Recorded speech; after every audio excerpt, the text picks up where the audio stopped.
Let's talk about how internet safety experts protect their kids online. Ayman, can you introduce yourself and your three kids without telling them the names? Privacy issues.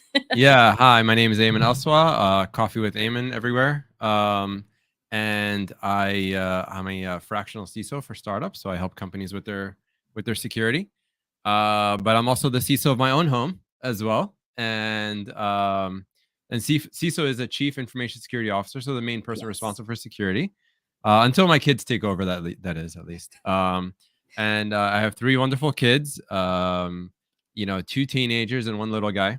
So I have been monitoring and internet has been locked down for a while, especially since the pandemic. And I do have bug bounties for them. So if they if Okay, can they you try to. explain what a bounty is? Yeah, so a bug bounty is in a company, a corporation where you have like a web app or a software or something.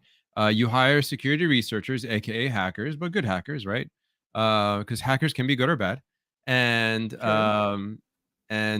you hire them to help you find bugs or security issues in your applications, and you reward them. You give them a bounty for finding vulnerabilities, and the reason is it's better to have them reported than to someone with a malicious intent to find that. So And you're training so your kids from early. yeah. So my kids, they've done. I can share a whole bunch. It's been fun. They found a lot of loopholes, and when they do, I say, "Can you tell me how you did?" And they're reluctant. I'm like, "Just please tell me," and they tell me, and I give them a high five. I'm like, "Yeah, good job." And So that is how you pair it as a cybersecurity expert. We'll be back after the intro. Welcome to the Protect Kids Online live stream. I'm CyberFareedah. I have a background in cybersecurity awareness, threat intelligence, online gaming, and other nerdy stuff. I've taken my gaming experiences and professional background to help parents like you protect their children online. I'm known as an award-winning Forbes 30 Under 30 internet safety expert, and I've been in some places on the internet and beyond that you may recognize. So, without further ado, let's talk. 3, 2, 1. Okay, so let's go back to like the bug bounty thing. Is there anything that your kids you've put in place for their security and their safety, but then you found out that they went around it? Like, how did you handle that? oh yeah, there's been a bunch. So during the pandemic, they had to do online schooling, and so I had filters on the router, right? And even Yeah, so I had filters on the router, and so one time I found my son going to a gaming website. I'm like, how did they do that? How did he do that? And turned out that he joined a hotspot, an open hotspot. Someone else was broadcasting a Comcast hotspot, so he was like sitting in the corner of the room. Wait, like your neighbor's Wi-Fi? Yeah, some neighbor, somebody had like an Wow. open Wi-Fi, and he just hopped on. So then I had to, do device controls, right? So that on the device themselves, they cannot go no matter what internet service provider they're using. That was one example. And Can you give like what's the difference between device parental controls and then router parental controls? yeah, great question. So when a lot of routers have parental controls where you can limit access to certain websites, but that does not, if the device itself is able to, there's a lot of ways you could circumvent that. You could use the different DNS providers, VPN, hotspot on your phone to bypass the router altogether. And then, just like think of a router and the internet as like pipes, water pipes, right? And the way pipes go. And so the router is like, blocking certain traffic from going. And Mhm. so from the device, they can, if they have their own internet service, then they can go wherever they want.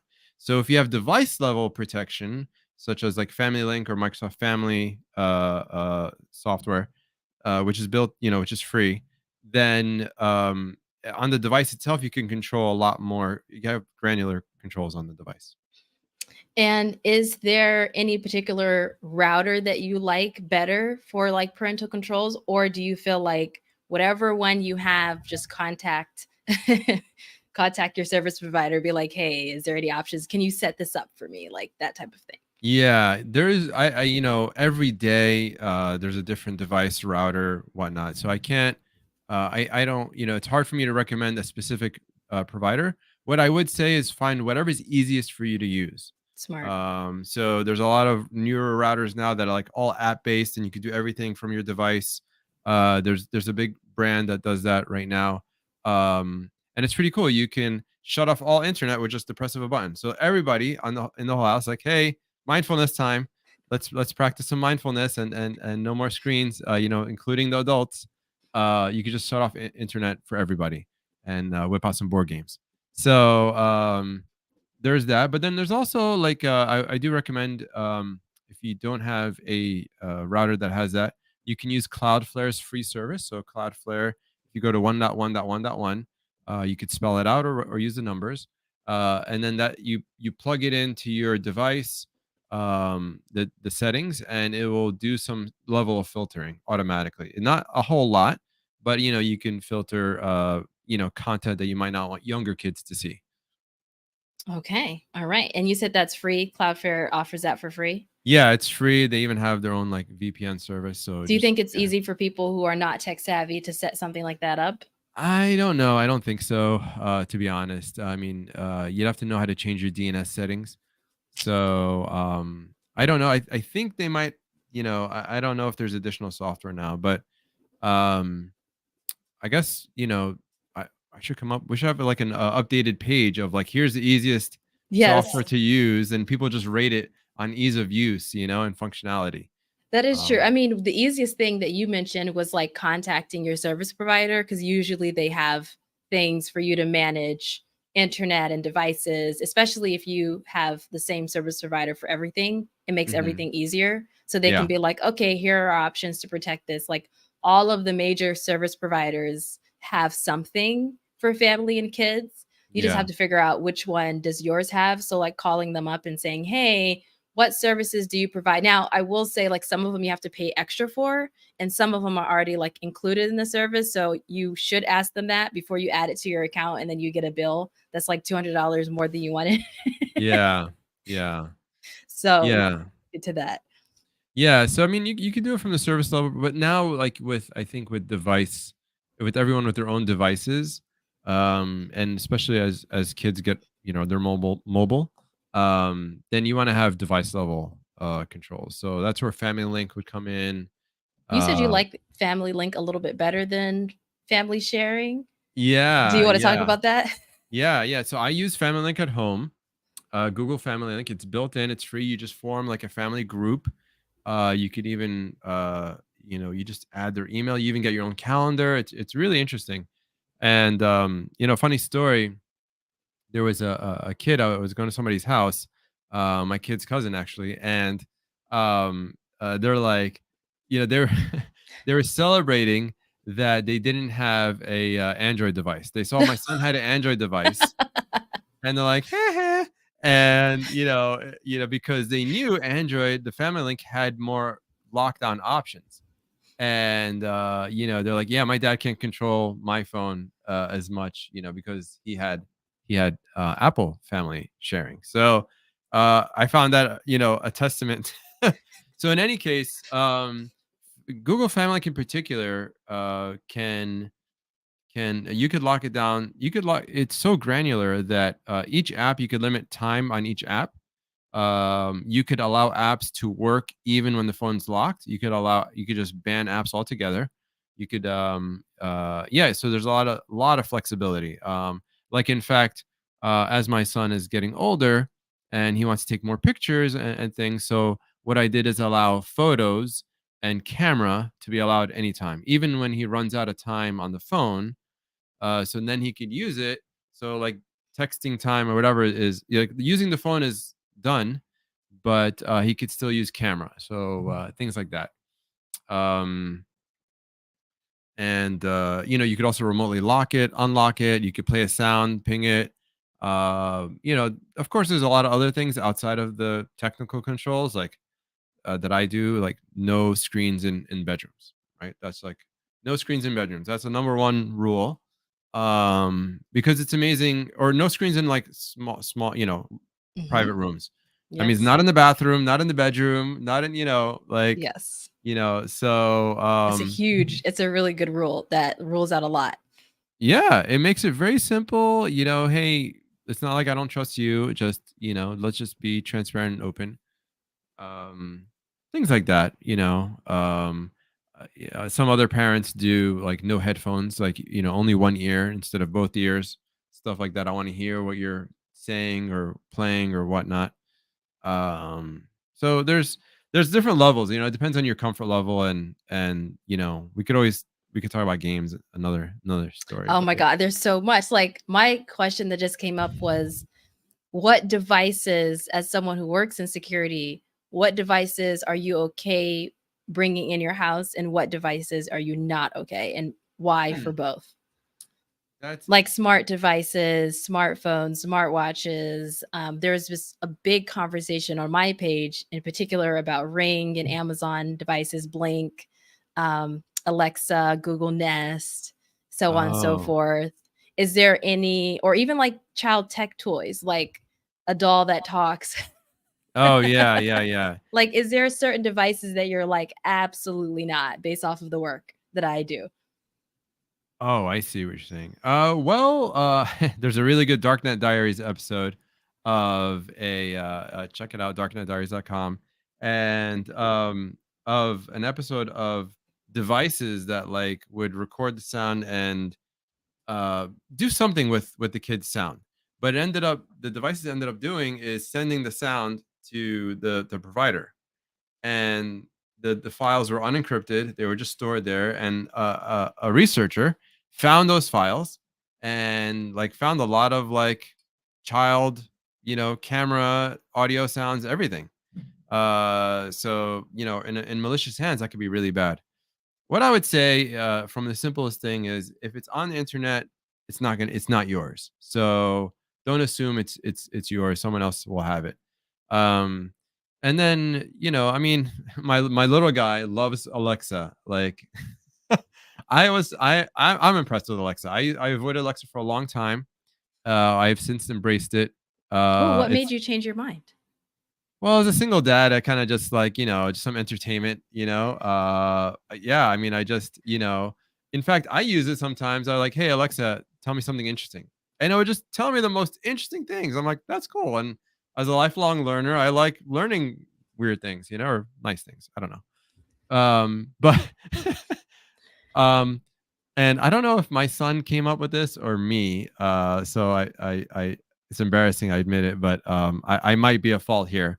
Um, but I said, Alexa, make some fart noises. Oh my God, you're absolutely at fault. What do you I mean? might have done that. I don't know. I was prepared to be like, "Oh no, it's not your fault. It's okay." No, that's absolutely your fault. Why Yeah, would yeah, you yeah. say And that? Okay. and wow, does Alexa have a library of fart songs? I was blown away. In fact, I So think now it. you have to listen to that. So your kids are like playing that on repeat. Yeah, and then he'll like, I think he had to make a fart song, and I was like, wow. And like, I don't know, it got really, it went it went bad pretty quickly. So like Um, what changed? Because I get this question a lot with TikTok. They're like, well, how can you understand more about security than the normal person? And then you're on TikTok.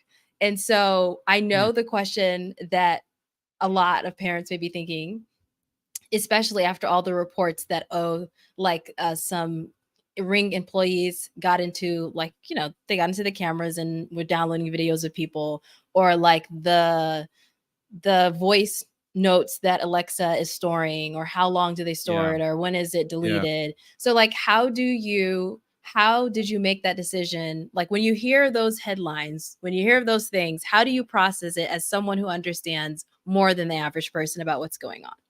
How did I process it? Yeah. I Like when mean, you just go, "Oh yeah, I'll just put it on a different network, or I'll unplug it, or you know what, the risk factor here isn't as great for me." yeah, well, the longest reason that I did not do that was because of that. I do not want devices. I don't like having devices on my network. Not, I don't know what they're doing. What I would say is, if you do have devices, there's a lot of cheap knockoffs. And so, as a security expert, there are a lot of cheap knockoffs. And without naming any particular source countries of these knockoffs, but it changes every so often. But um, and the thing is with these knockoffs, it could be just me. I could somebody could just decide to sell this knockoff camera, and then have some software in that camera that goes and snoops on your network and does some other things. Okay, so that's something to consider. When you're getting a knockoff of something, you might be saving money, but at the very least, I would try to put on a separate network or something like that. But for the average person, that's really complicated. If you create a guest network, then yeah. So what I would say is, even when you buy a reputable device, like say Ring or whatnot, yes, what I would say is these companies all make mistakes. They have they're just big startups in a way sometimes, and they'll have they make mistakes, but they correct them and they fix them. And so what I would say, it's kind of tough. It's kind of tough. Again, going back to, if it's in the cloud, then it's not yours. It's there forever. Even if they say they delete it. But I don't know, where do you draw the line? I mean, there was one provider where the provider said that they did not send the stuff to the cloud. It was a camera provider, and then it turned out they did send it to the cloud. So it's just it's hard to trust devices. That's what I would say. I think privacy is dead. It's been dead a long time ago. Like, for So you do example, believe it's actually 100% dead, like there's oh yeah, it's nothing. it's been that. I mean, you could try to have, but like real privacy. I saw a talk 20 years ago about privacy being dead before the internet proliferation of things. And now people have Samsung smart fridges, or sorry to put.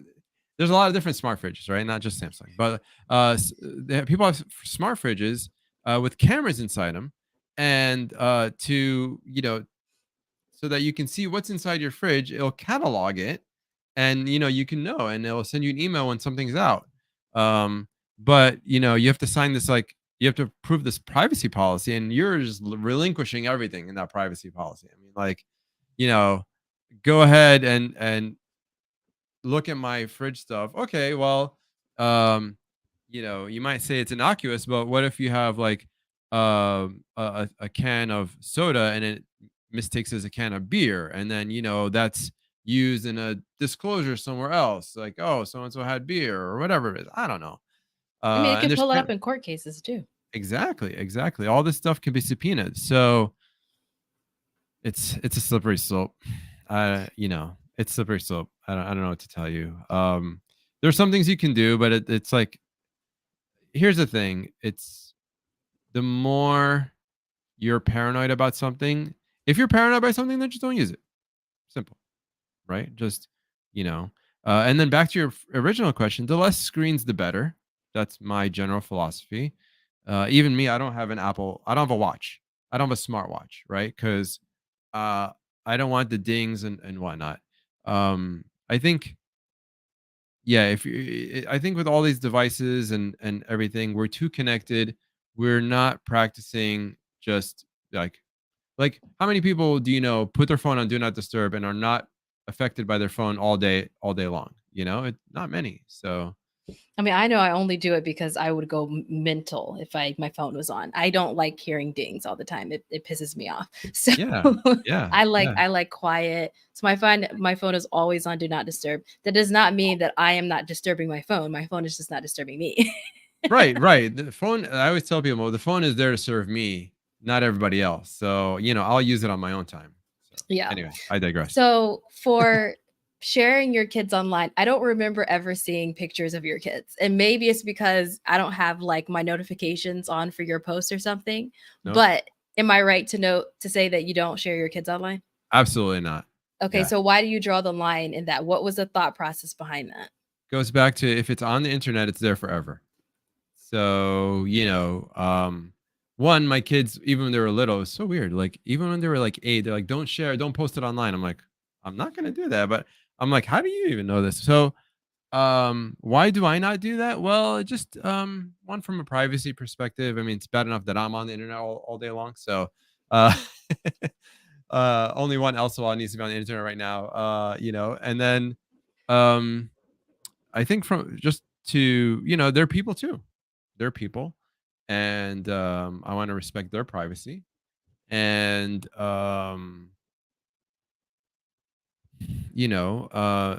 it's just I think my kids are not for the world, right? They're only for my family and their relatives. So that's probably my 2 cents. It's not everybody's take on it. But also, there's also a lot of people with malicious intent out there as well. So, especially if you have a daughter or something like that, there's some people that, just have malicious intent, for any kid, sorry, daughter or son. So, just to protect them from, there's a whole bad world out there, unfortunately. And so, no need, I just found it unnecessary. There was no good reason for me to have them on the internet. You said you had 2 teens. So did one of your teens ever want to like start creating content? They see you online with your podcast, Coffee with Ayman. Yeah. Did they ever want to create a YouTube channel or TikTok or Vine or whatever? Sometimes, yeah, I encourage them to do different things, but they're not ready. But yeah, I think once upon a time ago we started a podcast for the school. It was so cool. So that was audio only, and that's less investment. Even me, as I'm shifting towards video, I find that different than when I was doing audio, pure audio, and it was cool. They they uh so there was like a little thing, like at the end of the day, just what was the school's news this today, like a daily, like unauthorized school news channel. But at home we do a lot of improv, so they'll do improv and stuff like that, but we don't post it online. So again, I think the whole online thing, it's tough for adults. I think for younger folks it's easier. But there's when you put yourself online, you're going to be subject to cyberbullying and stuff like that, and comments, and the ilk of the internet. So I think if people are going to have their kids or help their kids create an online persona, I think there's a lot of good things in like what we're doing. It teaches you communication skills, people skills, things like that. Especially if you're both in the same room and having a conversation that's being recorded, that's kind of cool. Um, but don't take it for granted, and understand that there's a lot of you might want to disable comments, things like that for some of your kids' videos. So, based off of your experience in cybersecurity, do you feel like some of it transferred over to how you parent your kids when it comes to the digital world? Like things you've seen. I know corporate and family stuff is a little bit different, but has that impacted the way that you protect your kids online? So let's just say like you're because you're in an industry, you know that hey, there are certain trends that are happening that could possibly impact my family, or I see this happening at work and I saw that happening to, I don't know, someone, their client you're working with, and you feel that that could spill over to family life. Is there anything that happened in that realm? I know I'm being like very not vague, but just there's a lot of different possibilities here. Yeah, there's a lot of different ways. Um, well, from again, so the whole internet router thing was a great example. So, in the corporate world, we have something called MDM, where it's a mobile device management, where we control the activity that's happening on a laptop, on a corporate laptop, and you can do that with various degrees. So yeah, for sure. And before that, we had internet filtering, and you know um and so yeah, I took those same lessons and applied it at home, like we spoke about before. So being able to control the device and manage the device policy and things like that, Also, volunteering at my kid's school was very helpful too. I learned a lot about Chrome and Chromebook management. So um, I helped, and I encourage everybody to help their school get to, like help them with their IT departments. Sometimes they're just not like they're understaffed and whatnot. Um, but there's a lot of really cool controls in Google, like on Chromebooks and things like that. So I learned a lot um, doing that, and I took that over to some of the family device management stuff.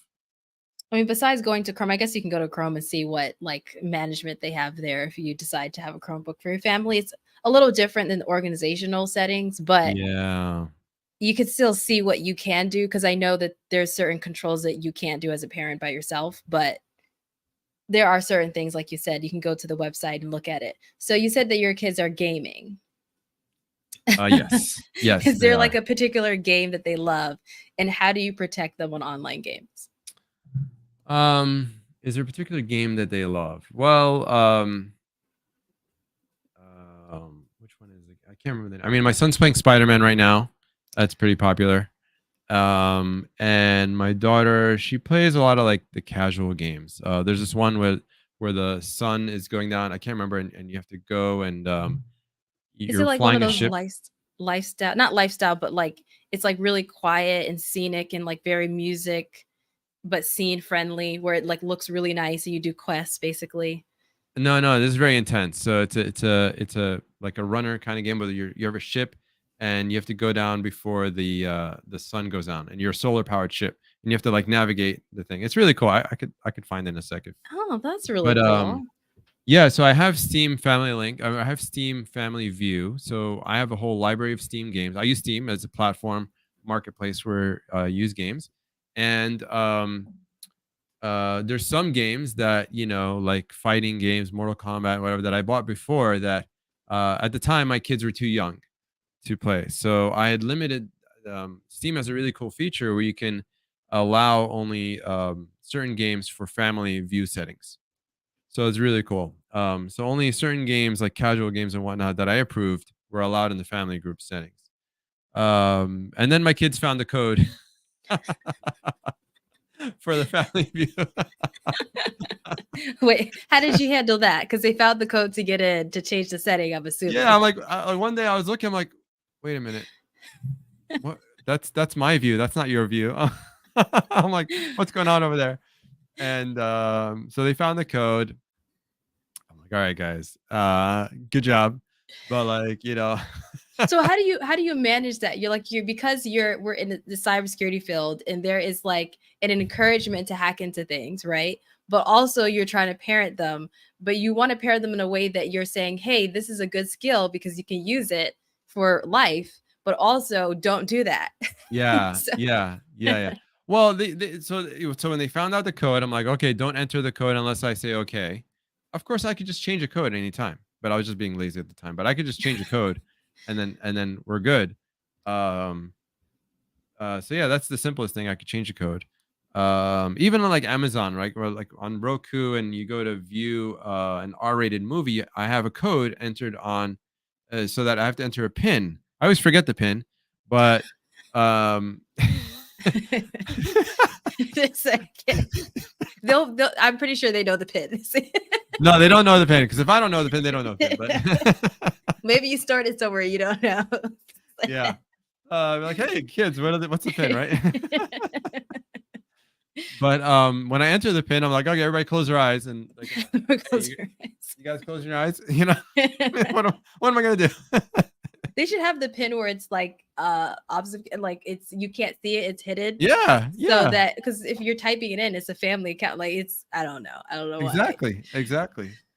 But as you can see, I'm using parental controls everywhere. Every device like may have parental controls, you just don't know it. So whether it's your Prime account, your Roku, Netflix, whatever, find, there's parental controls. Yeah, there's in fact, someone I know had parental controls backwards. So on their HBO Max, they on their child account, they set a pin, but it's supposed to be the opposite.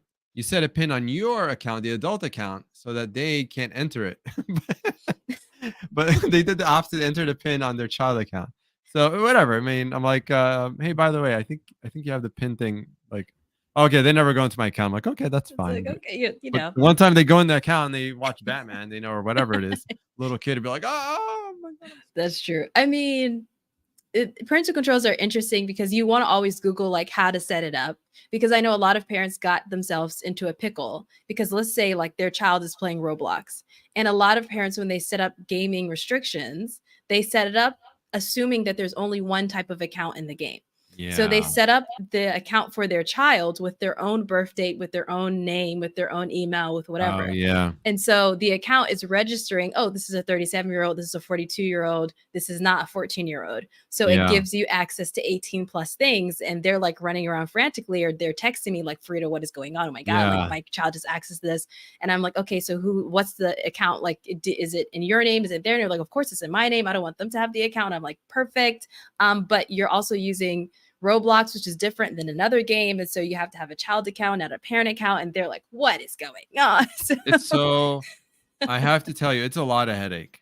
It's a lot of headache. I mean, um, listen, the more security you want, the less convenient it's going to be. Just flat out. I have to be straight. It's security is inversely proportional traditionally to convenience.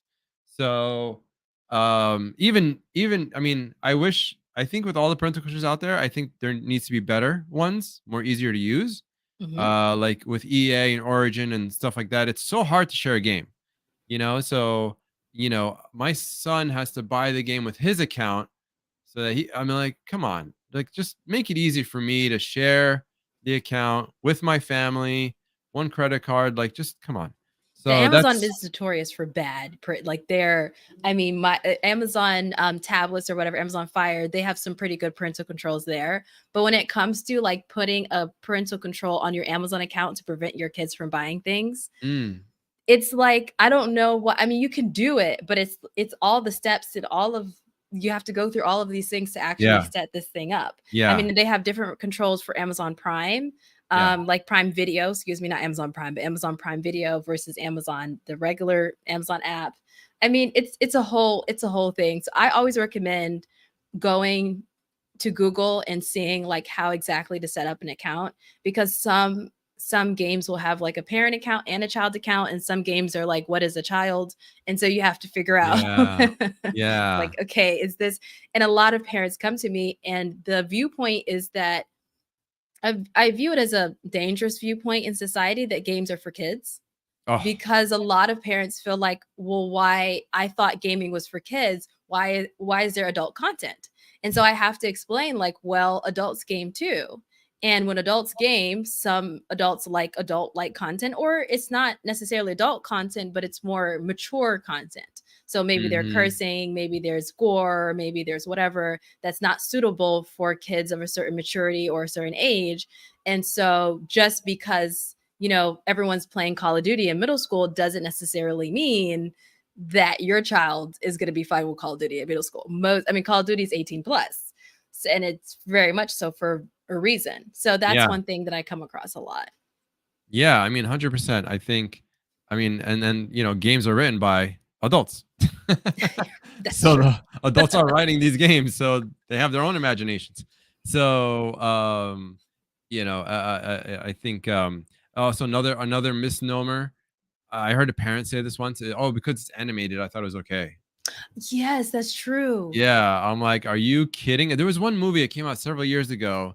It was so raunchy. It was so bad. I can't remember. It was an animated movie, and a parent had their kid watch it. I'm like, wow. And I don't know. Oh, I poor had to, I thing. felt like I had to inform. Like, I usually don't do this, but or somebody, I just asked, and anyway, the word got to the parent, and they like, oh, I had no idea, and they literally said, I thought because it was animated, it was fine. I'm like, Yeah, because a lot, and I oh think it's mostly like, well, I don't, oh, I can't say that, but there's a lot of parents that feel that okay, if it's animated or if it's a game, that's fine. Like anything animated related, my kid loves anime, that's fine. And I'm like, well, I mean, there are some animes that are really, really, they're made by adults for adults or people who are mature, yeah, and they can be yeah, really, really good when you're 18 or 25 or 30.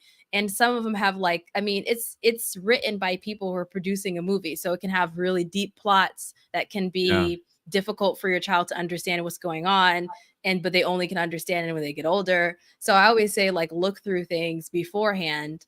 But one thing what's really, really good is that there are some movies that help kids understand digital safety, even though the content is challenging to watch. So I would say, like, figure out what you can watch with your kid and maybe Yeah. watch that beforehand. And like figure out shows that you can watch together. So maybe there can be like an anime that you watch together. Maybe there's like a game that you can game together, Yes. just so that you can understand the world a little bit more. One of the 100%. parents I was working with, she actually goes to anime conventions with her kid and cosplays with them, even though she's like, I have no idea what I'm doing. Like, Wow. That's cool. but like, you engaging in that way can be really cool. You don't have to understand it, but so long as you're there and you're like, I don't understand it, it's totally fine if you don't get it. Because American culture, especially, there's this idea, and I'm pretty sure it's in other cultures too, where like, Mm. if it's animated, then it's for kids. Yeah. If it's a game, then it's for kids. And there's this idea of like, okay, leave them alone, like it's a Disney movie type thing. You're like, I don't know, Yeah, let's unpack a couple things there. I think you hit a couple things on the head there. One is understanding more, and you could only develop empathy and understanding if you participate. So there was a good Wired article right around the pandemic about a dad who decided to play Fortnite with their kid, and he's like, oh wow, and it became a bonding experience. So, and in fact, my son always asks me to play, and I should play with him more often, to tell you the truth. I'm not, I need to prioritize that. Sorry, kid. So they'll be fine. so and so because you're it's almost equivalent. I mean, especially with certain ages and certain genders, it's the way they bond, right? It's the way they're bonding. And I let him play games with his cousins, and they're playing, and they're chatting and stuff. So it's like they're in action, especially when like they're all over the US, right? Or something like that, or global even. um Another thing is, which I really encourage parents to do, is spend time with their kids in some of these activities, right? And what's going to happen is your brain's going to release a neurotransmitter called oxytocin, which is the bonding chemical, right? And it's going to create a bond with your kid. Like, shared experiences are bonding experiences. So if you watch a movie together, watch a show together, laugh together, right? Play a video game together, you're going to actually get closer to your kid, and they're going to get closer to you. So, I encourage parents to take advantage of this time when when the kid is thirsty for their company, because at some point, as we all know, they're going to be teenagers and not want to have anything to do with us. So Some of them. Some of some them of won't them, leave you alone. some, I guess. Okay. It So we don't know depends. what's going to happen, but Yeah, so we just want to, I think, and back to the whole game. I mean, you also, the whole thing about gaming is only for kids. I mean, like, the neuroplasticity and the mental health, not mental health effects, but the like some of the brain acuity that can be developed from gaming is very profound. Is very good. And of course, to a limit. Everything should have a limit, right? I think uh, I think Dr. Leonard Sachs or some others say that gaming over maybe 2 or 3 hours a day is like can be excessive, right? So everything is within limits. Personally, I don't allow gaming during the week because we're between like soccer and homework and all this stuff. I don't even know how anybody has time for gaming. So, and dinner, I mean, make sure you spend I sound like an old dad, but like, spending non screen time together at the dinner table is really important. Again, it develops that oxytocin bonding experience. So, even as adults too. Like if you're yeah, out with your friends and everyone's on the phone, it just feels, honestly, to me, I'm like, I could be anywhere right now. I mean, yeah, it's fine if someone has to answer a text message or take a phone call or whatever, but if it's like all of everybody, we're just all on our devices. It's like you want to model what you want your kids to do. yeah, I don't, yeah. Got to find your friends, I guess. But anyway, Yeah, exactly. You have to find your friends. So is there like something that you wanted to tell parents that you see often in your life and your community that you wish more parents knew about security and safety for kids? yes, yeah. There's this misnomer, for example, that having a flip phone is more secure than having a smartphone. And I find that, um, let's see, how do I say it nicely? Like, it's interesting, but I don't think it's true. And I'd love to be proven wrong. But I saw a kid with the smartphone and they're just texting all day. It just takes longer because with the not flash smart, they had with the flip phone. But the flip phone had WhatsApp on there. Okay, I was surprised that these phones had, but think about it. These flip phones don't have any parental controls at all, right? How do you parental control a flip phone? I gave my kid an Android device, and it has all the controls I need and more. Right, I can lock it remotely. Everything. It's amazing. Track his location, everything. So I think that's one a misnomer that um, flip phones are more secure than smartphones. I would also say that just try to delay phone use as much as possible. It's okay if your kid doesn't have a smartphone and other kids do. Um, you know, do it in a sense where it's good for your family at that right time, right? So, um, I would say that, and because and whenever you as a parent get discouraged, look up John something, Children's Bill of Rights, Mm, and one of them is like children have the right to hear no multiple times a day. we should all hear no more often. Yeah. Because if you're saying no, I mean, if you're hearing no as an adult, that means you're asking for things more. Maybe. Yeah. Yeah. Yeah. So, yeah, the only thing that says no is, your credit card being denied, I guess, you keep buying stuff. That means you need to ask for more. Yeah. Ah, that's the asking problem. That's like Yeah. let's ask for more. Yeah. So But yeah, so flip phones not really as secure as we think it is. no.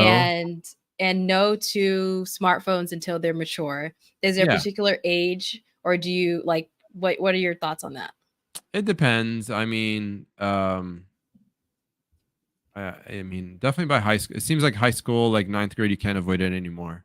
Um, but in other, yeah, I mean, seventh, eighth grade, and it depends. You could say like just for the summer. Like I originally started to just help in the summer, just to help communication. Like if he wants to bike somewhere, I'm like, go ahead, bike. But it'd be nice for him to call if something happens, like if Did flat you ever think tire. of smartphones as an alternative? Not smartphones, smartwatches. Oh, so I did actually. Initially I actually gave them these devices, which unfortunately they don't make them anymore. The relay. Do you remember the relay? The relay was this really cool device. All it is was a speaker and a It's like button. a walkie-talkie basically. Yeah, yeah, and you pay $10 a month for it, and it was cool. You could have it tell you jokes and stuff like that. And you could install the mobile app, and even your relatives can install the mobile app and communicate with your kid, and you could create groups and stuff like that. It was amazing. But unfortunately, I guess the business model didn't work for them, and they no longer sell it. But it was $10 a month. It was cellular, so it could work anywhere. Had a SIM card and everything. It was cool.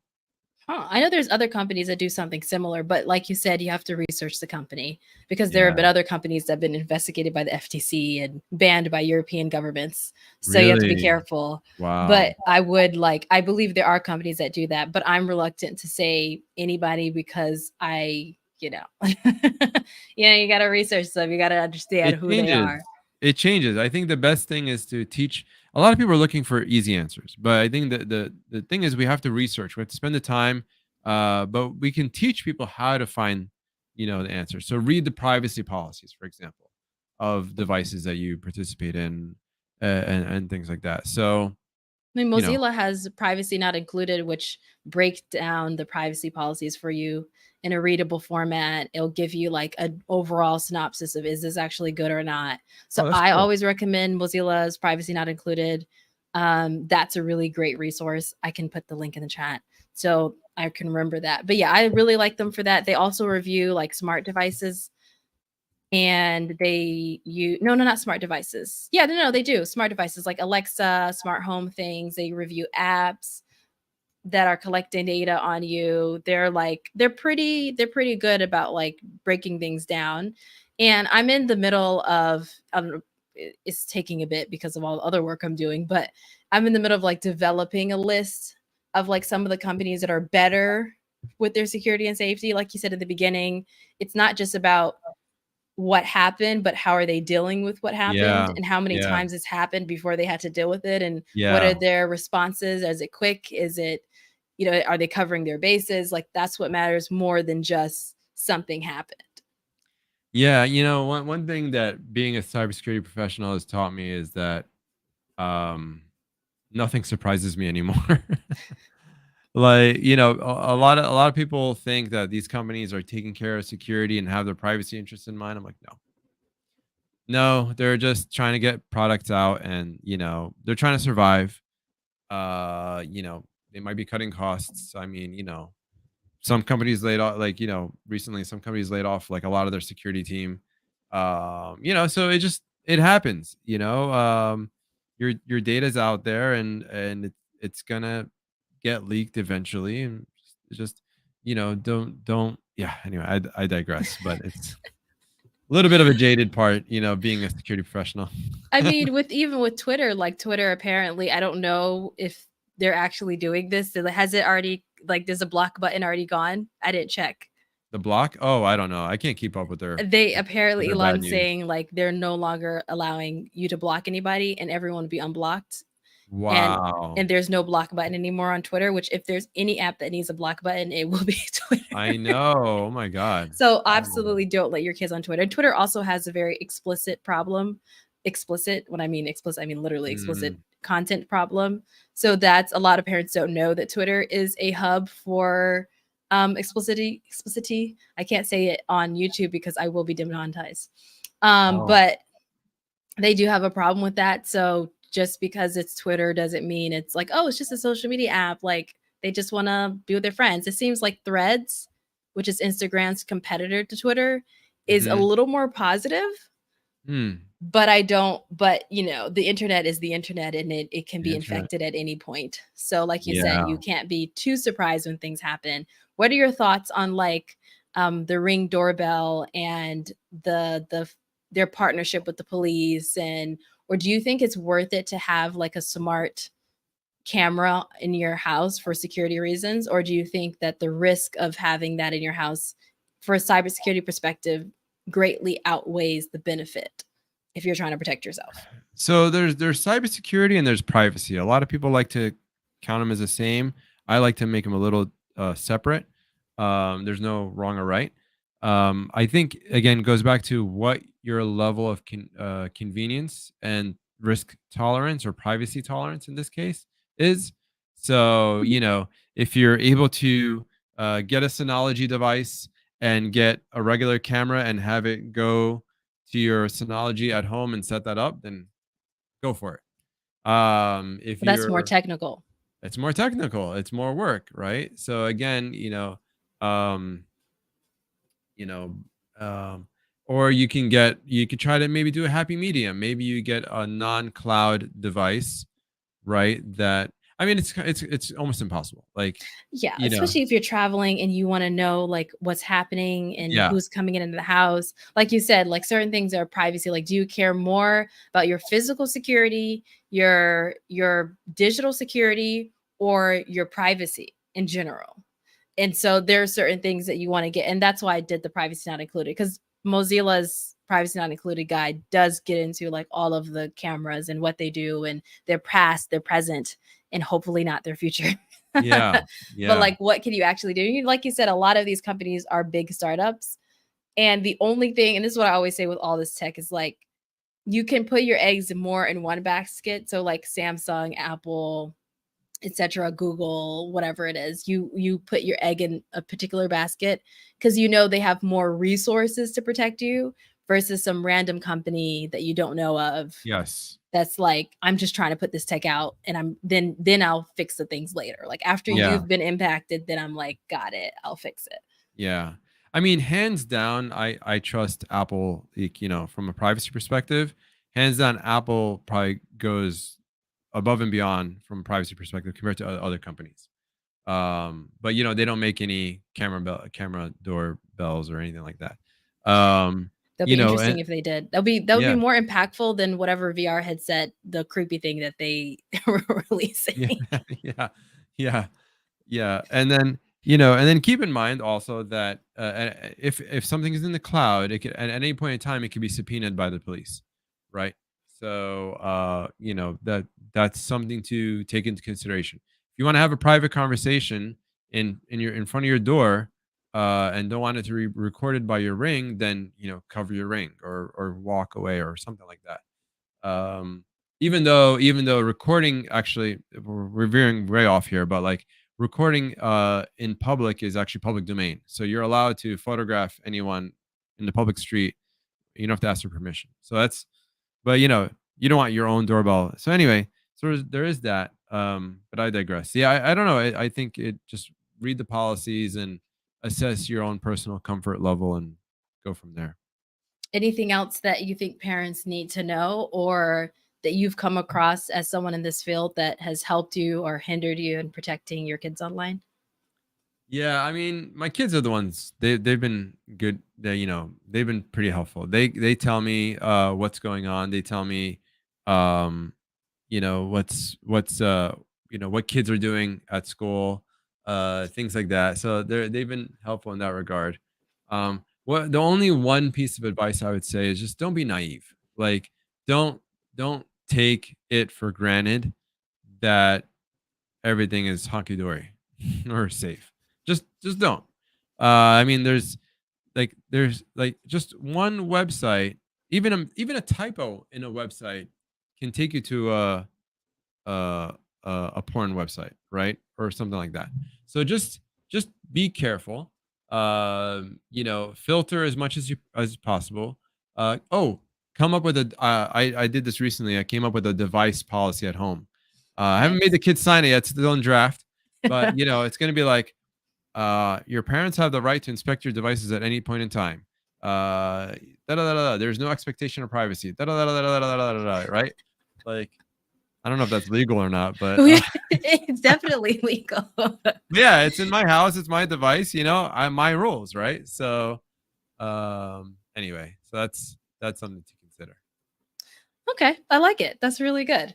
Is there anything that happened that you were like, "Oh, this must be like this has to be inside of," or did you find like some template online that you liked? Or For did you for just start for no, the agreement? yeah, I just came up with my own. I'm like, because it's been the rules I'm telling them, but um, I just need to put in words. So, Oh, and someone that asked, "Well, what do you think about Life 360?" I mean, I did a video on Life 360 and they had some privacy issues and some security issues. So I don't know. Hopefully they fix it. I don't know if they fixed it. That's the thing with security. I don't know if you know about the Life 360 situation, but that's the thing about security is like you don't really know if a company fixed it until you get reputable people who are outside of the company that can verify that it's been fixed, because a company can say everything's hunky dory, but then you find out that it's actually not. Yeah, it's unfortunate. The way companies respond to security research can be hit or miss. Where somebody will report something, and then we have something that you're supposed to fix something within 90 days of reporting it, and sometimes that doesn't happen. And so a security researcher might disclose the issue and force them by public disclosure to fix something. And sometimes they think they fixed it, but there was another way that it wasn't fixed. So it's just like in life, it'd be nice if companies were just more transparent and upfront instead of like hiding from things. Um, so I don't have any comments on this particular issue, but just a general good practice. when there is a security incident is to just be upfront with your users if it's going to affect their data. Yeah, especially that. Any parting words?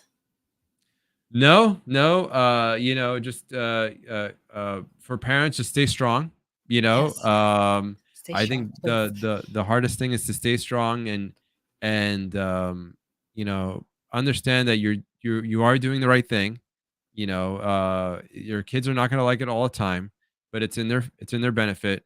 So just tell yourself, give yourself some affirmations, give yourself some forgiveness that you're doing the right thing. But keep trying and don't be naive. Ask people, find the security expert in your area. Find, gobble up all of CyberFareedah's information because she has all the guides. So yeah, I'm and trying. yeah. So many Uh, guys you have to make. You're like, oh shoot. yeah. But just play. Whenever you get a device or whatever, just press the gear button and look at the parental controls. It's got to be Always the there. gear Just button. yeah, be curious and find out where the parental controls are. And Google it too. Just Google Like it. Yeah. they have like amazing guides. Like I always use other people's guides. I'm like, someone says, oh, about this game, I'm like, copy paste that person's guide, because Yeah. there's no use me recreating something that's already there. Now Yeah. I am creating like a Roblox safety guide only because I want to take a holistic point of view. People who played the game, people who made the game, people who understand the game, I want them to give their insights because I don't see that happening online. But other than that, I mean, if you want like a regular Roblox guide on like click this, do that, there are some phenomenal step-by-step things online with phenomenal organizations. And I can mention some of them, like Connect Safely. There's Protect Young Eyes has things. Common Sense Media has things. Fuzi Family Online Safety Institute has things. There's a plethora of resources online Nice. that can help step by step. Nice. That's awesome. Yeah. Just every app, just go to the settings and explore. Be curious. Yep, set some time aside Yeah. on the calendar, Yeah. like Yeah. 30 minutes. It's going to take you 5 hours, but it's okay. Just put 30 minutes. All Well, right. thank you. Where can people find more about you and connect with Coffee. you? Yeah. Coffee with Ayman everywhere. So LinkedIn, Twitter, Instagram, all the places. So just Google my name or Ayman Elsawah anywhere. Yeah. Perfect. Thank you so much. Bye, everyone. Have an All amazing day. right. Thank you. It was a pleasure.